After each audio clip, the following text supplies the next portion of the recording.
cafezinho?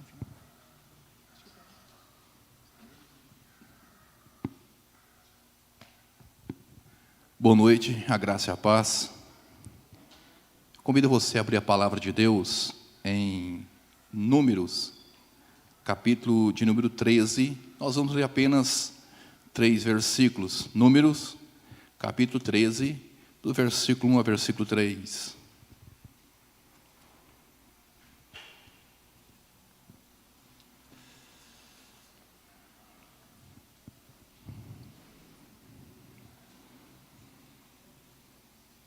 A priori, nós iremos ler apenas esses 3 versículos e no deslanchar do estudo, nós iremos explorar alguns versículos dentro desse texto de Números, capítulo 13. Do versículo 1 ao 3, diz assim: Disse o Senhor a Moisés: Envia homens que espiem a terra de Canaã, que eu hei de dar aos filhos de Israel. De cada tribo de seus pais enviarei um homem, sendo cada qual príncipe ou líder entre eles. Enviou-os Moisés no deserto de Parã, segundo o mandado do Senhor. Todos aqueles homens eram cabeças dos filhos de Israel. Vamos orar mais uma vez, embora a nossa irmã Priscila já orou, mas vamos orar mais uma vez. Deus, em nome de Cristo Jesus, eu tenho consciência plena de quem eu sou de fato e de verdade. Sei que eu sou um pecador, eu sei que eu tenho errado, sei que eu tenho agido muitas vezes não em conformidade com o teu querer, mas aprove ao Senhor nessa noite usar o teu filho para a ministração da tua palavra. Te peço, ó Pai, em nome de Jesus, que o teu povo que está aqui, aqueles que estão em casa, não se sinta que estão perdendo tempo, mas que a palavra possa, ó Deus, falar ao coração de cada um deles. Como nós cantamos nesta noite, a honra, a glória para o Senhor, é do Senhor e é para o Senhor, em Cristo Jesus. Amém, Deus. Amém. Muito bem, como é difícil vivermos com pessoas pessimistas. Não é fácil. E diga-se de passagem que o pessimista, ele sempre está contra. Você diz uma ideia, você fala algo, você propõe algo, e ele sempre levanta contra, opondo. Não vai dar certo, para com isso, deixa, não vamos conseguir. É melhor pararmos, deixarmos bem quieto, ficarmos distantes, porque nós não vamos conseguir alcançar.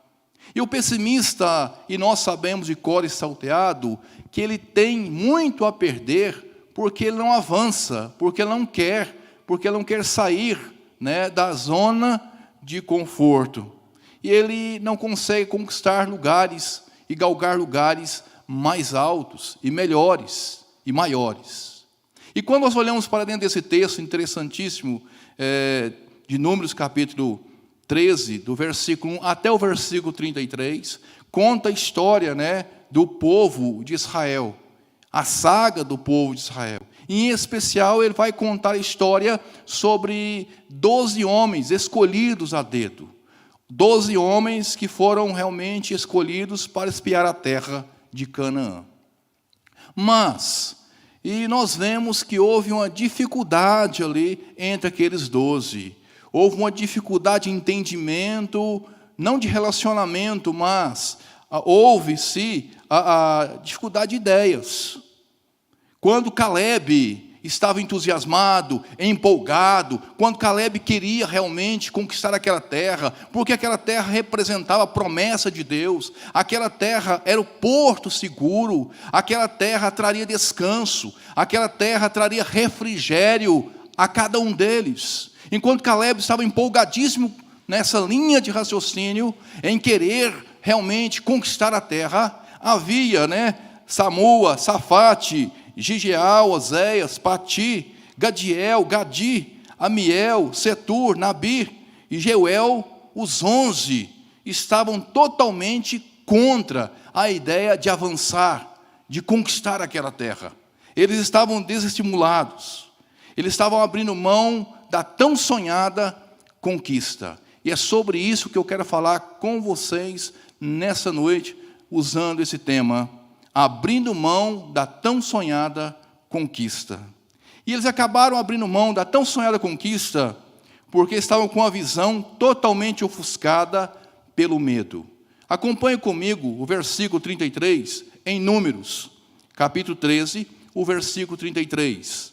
Diz assim: porém, os homens que com ele tinham subido disseram: não poderemos subir contra aquele povo, porque é mais forte do que nós.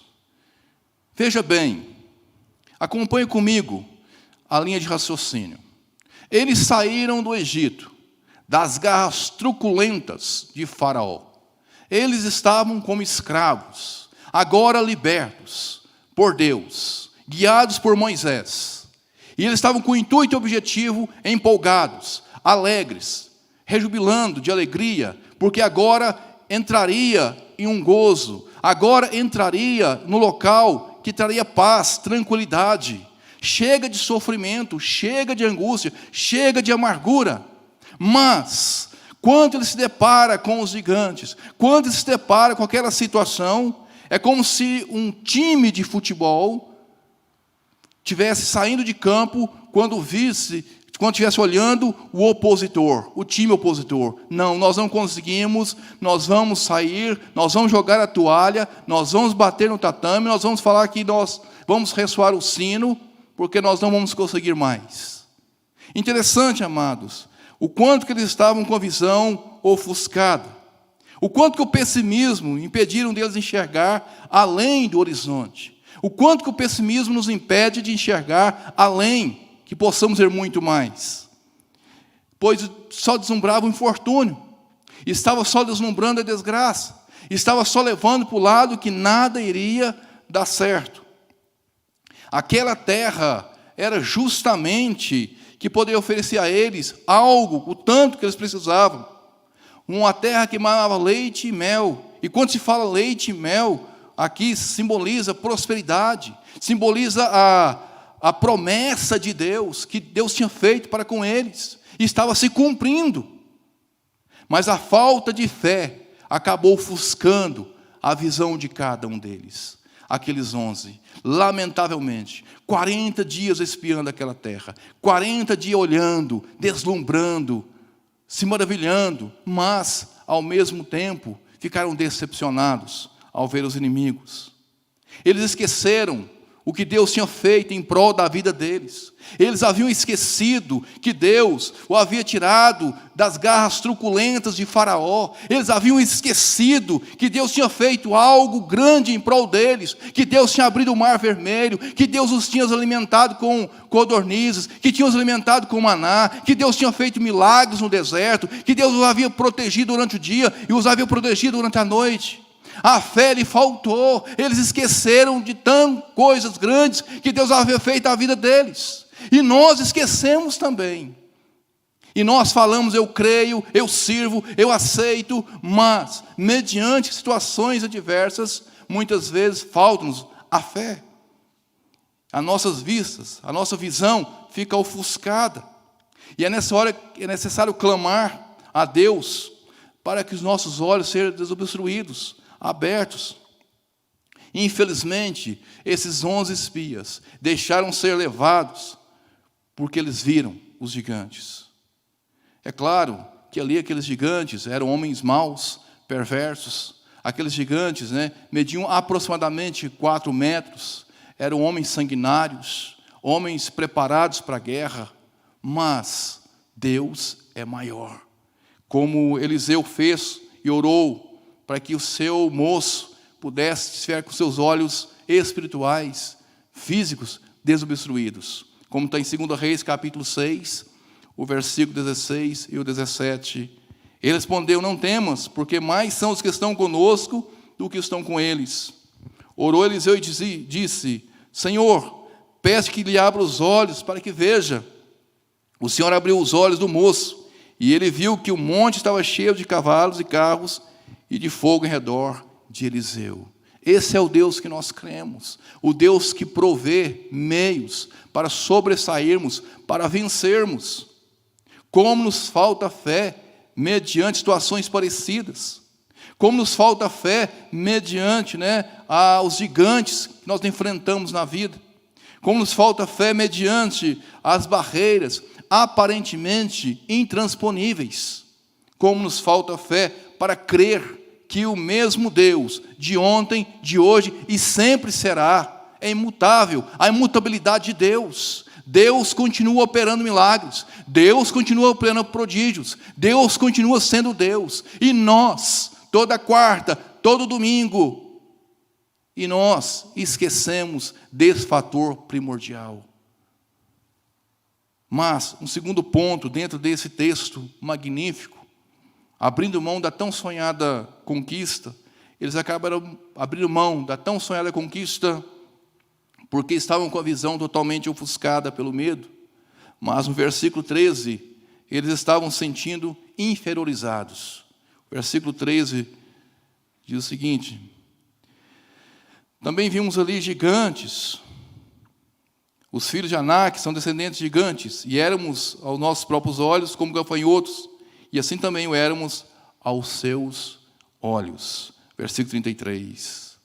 Queridos, podemos dizer que o ânimo, a empolgação, o entusiasmo daquele povo foram realmente se desvaindo, foram se acabando ao ver a situação tão complexa.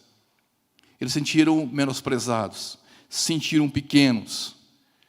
A baixa estima deles estavam bem baixa, correndo sério risco de vitimização, que podia desencadear na autocomiseração.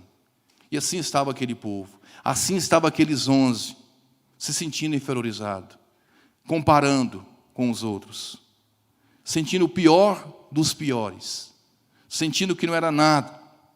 Eles chegam a dizer algo muito forte: éramos aos nossos próprios olhos como gafanhotos, e assim também o éramos aos seus olhos. Com esse pensamento medíocre, com essa visão tão pequena, eles se mostraram verdadeiros covardes. Eles queriam que Moisés, ou talvez eles queriam que Moisés fosse complacente com eles. Talvez eles queriam que Moisés dissesse para eles: olha, vocês estão certos. Puxa vida, que enrascada que eu coloquei vocês, hein? Oh, mas que coisa! Realmente, os homens são grandes, são gigantes. 4 metros de altura. Aonde eu estava com a cabeça que enviei vocês? Talvez eles queriam que Moisés passasse a mãozinha na cabeça deles e dissesse: olha, vocês estão cobertos de razão, vocês são pequenos mesmo, nós somos pequenos mesmo. Mas não é isso que Moisés fez, não é isso que Moisés iria fazer, e não é isso que nós devemos querer. Nós queremos sentir que Deus está cuidando de mim e de você, que está nos levando como Deus levou esse povo. Eles esqueceram disso, se sentiram totalmente inferiorizados. Ora, maior do que tudo é Deus, e nós esquecemos disso. A autocomiseração distorce todo o foco. Ao invés dos espias olharem para Deus, ao invés de poder dizer: olha, Deus é Deus que desabarata todo o exército inimigo, Deus é que faz coisa acontecer.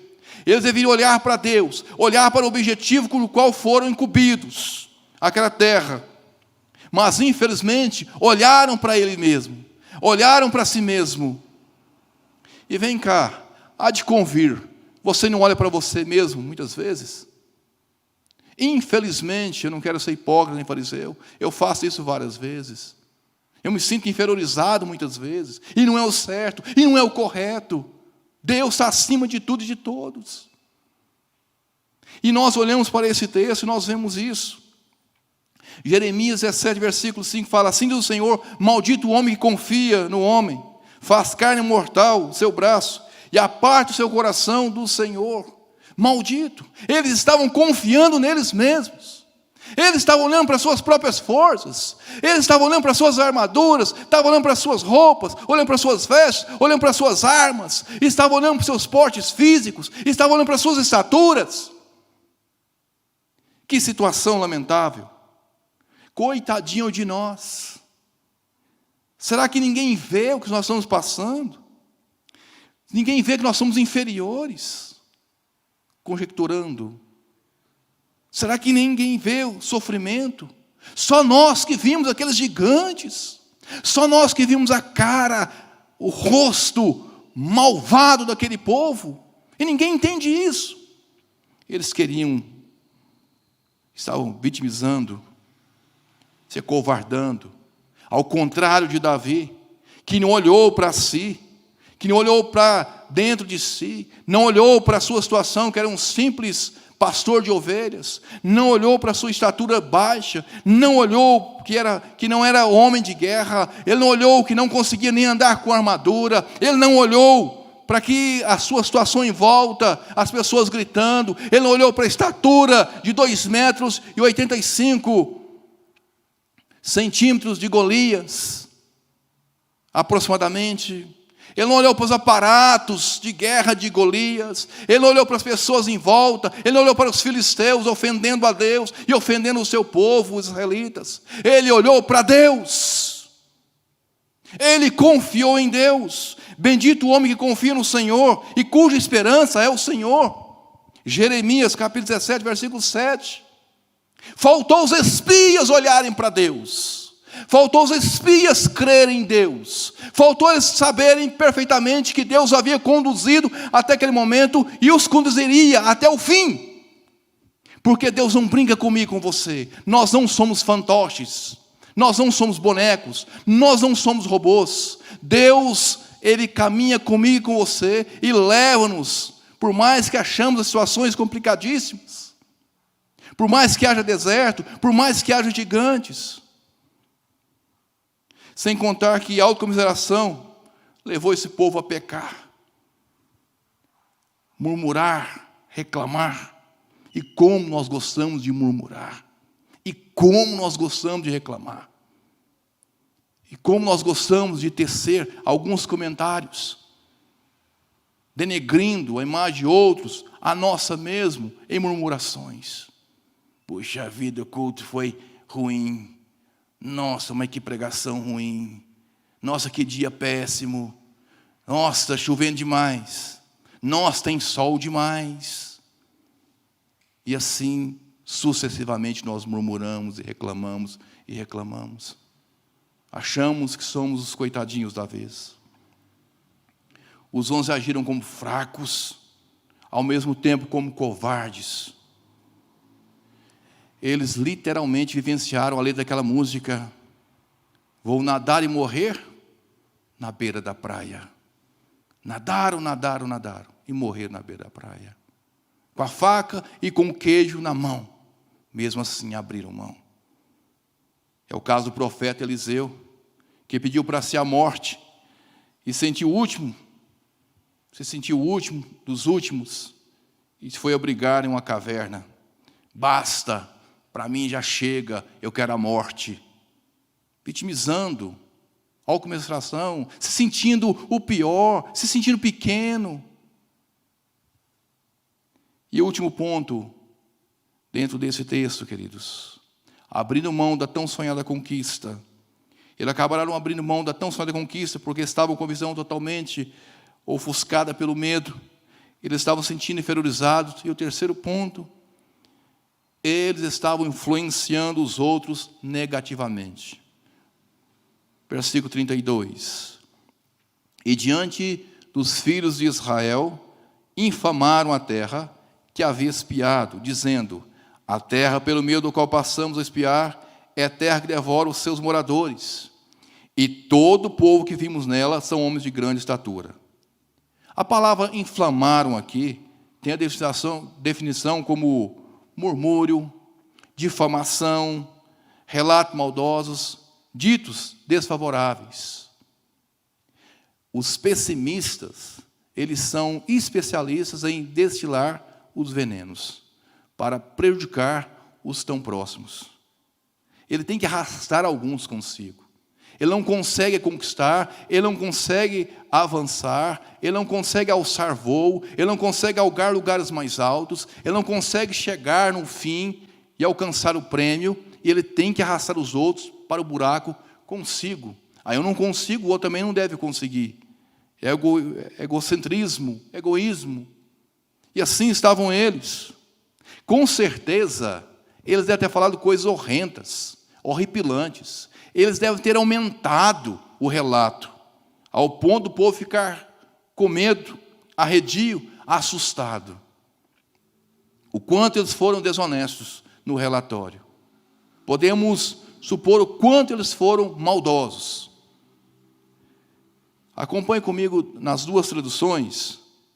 A primeira, na revista atualizada, em Josué capítulo 14, versículo 8, diz assim: mas meus irmãos que subiram comigo desesperaram o povo. Eu, porém, perseverei em seguir o Senhor, meu Deus. O mesmo texto na NVI, na Nova Versão Internacional, diz assim: mas os meus irmãos israelitas que foram comigo fizeram o povo desanimar-se de medo.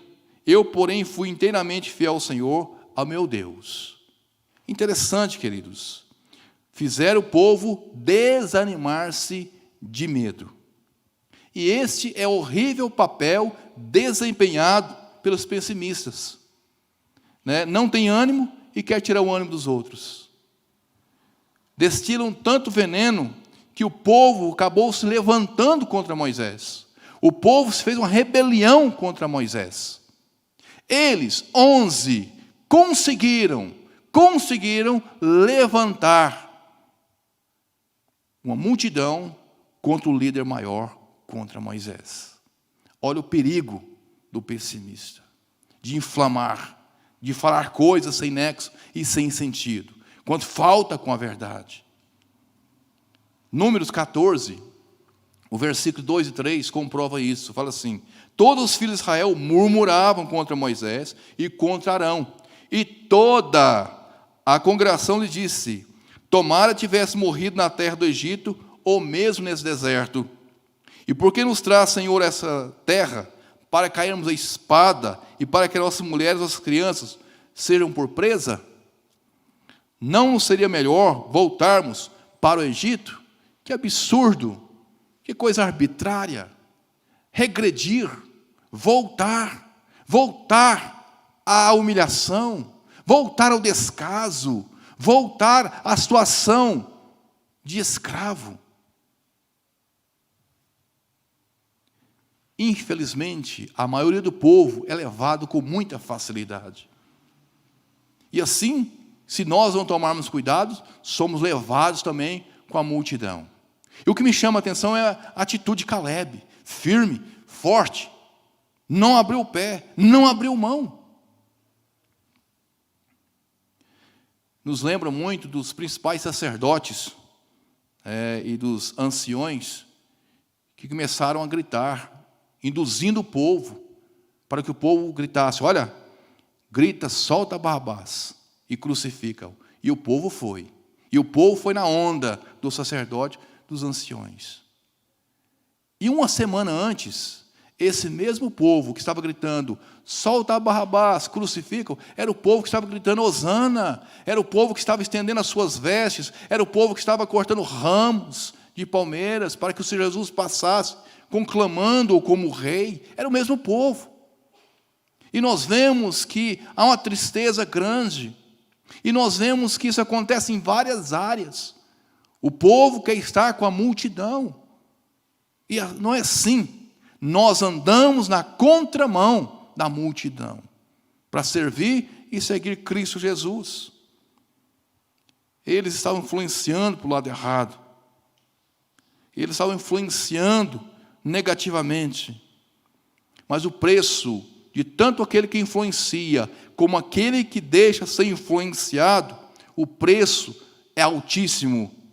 Números 14, o versículo 23 e o 24, diz assim: nenhum deles verá a terra que com juramento prometia a seus pais. Sim, nenhum daqueles que desprezaram a verá. Porém, o meu servo Caleb, visto que nele houve outro espírito, e perseverou em seguir-me, eu o farei entrar a terra que espiou, e a sua descendência a possuirá. Ou seja, o preço é alto a ser pago. Mas, como diz o adágio popular, galinha que acompanha pato, morre afogado. Urubu, que acompanha morcego, morre de cabeça para baixo. E aqueles que acompanham a multidão dos pessimistas, automaticamente sofrerá as consequências. Muito bem, chegando ao final, a conclusão, queridos, mediante essa história desses 12 espias, onde 11 acabaram abrindo mão da tão sonhada conquista, porque estavam com a visão totalmente ofuscada, porque estavam se sentindo inferiorizados e porque estavam influenciando os outros negativamente. Será que nós não estamos abrindo mão de tão sonhada conquista? Será que você, o Clésio, nós não estamos abrindo mão de tão nós sonhamos de conseguir algo? Os nossos sonhos? Será que nós estamos abrindo mão da tão sonhada conquista devido aos opositores, às oposições, os levantes, os gigantes, figuradamente? Será que nós estamos querendo regredir? Será que nós estamos querendo jogar a toalha? Será que nós estamos agindo como esses 11 espias? Ou nós estamos como Caleb, cheio de intrepidez, audácia, ousadia? Lembremos de Isaías 41, versículo 10. Não temas, porque eu sou contigo. Não te assombres, porque eu sou o teu Deus. Eu te fortaleço e te ajudo com a minha destra fiel. Que Deus continue sustentando a minha vida e a sua, e que não venhamos a abrir mão da tão sonhada conquista em Cristo Jesus. Vamos louvar o Senhor com mais um cântico, e logo após nós iremos finalizar com oração.